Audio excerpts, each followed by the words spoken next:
Hi friends, మనం ఇప్పుడు percentages టాపిక్లో ఉన్నాము. ఈ పర్సంటేజెస్ టాపిక్ మనకి ఆల్ గవర్నమెంట్ జాబ్స్కి యూజ్ అవుతుంది అండ్ ఆల్ టాపిక్స్ కూడా కవర్ చేస్తుంది మనకి. సో 200 అనేది ఇక్కడ ఉంది. 200 ఓకే.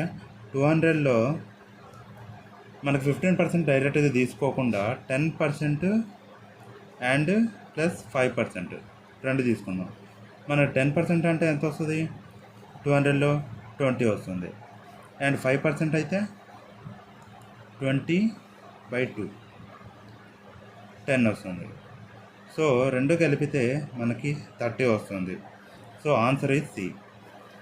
ఓకే, ఇప్పుడు 8% ఆఫ్ 107. 8%ని మనం ఇలా చేయలేము, ఎందుకంటే కొంచెం ప్రాసెస్ ఎక్కువవుతుంది. సో అలా మనం ఇది ఇంకా సింపుల్గా ఎలా చేయాలంటే 107 ఇంటూ 8.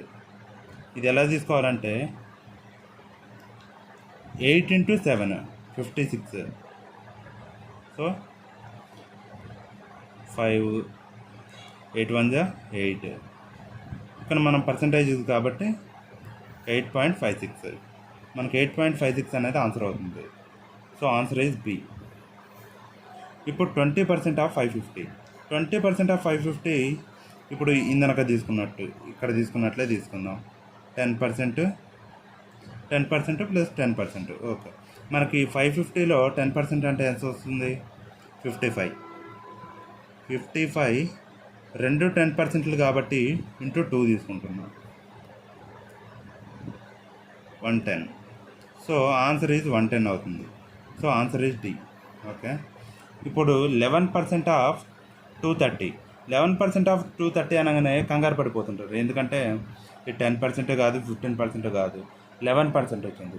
సో ఇది సింపుల్గా ఎలా చేయాలంటే 10% ప్లస్ 1% ఇట్లా తీసుకున్నాం. సో 10% అంటే మనకి 23. ఓకే, ఇప్పుడు 1% అంటే మనకి 2.3 వస్తుంది. 2.3. Okay, 2.3 3.52 25.3. So answer is B. So video నచ్చితే లైక్ చేయండి, షేర్ చేయండి. ఓకే.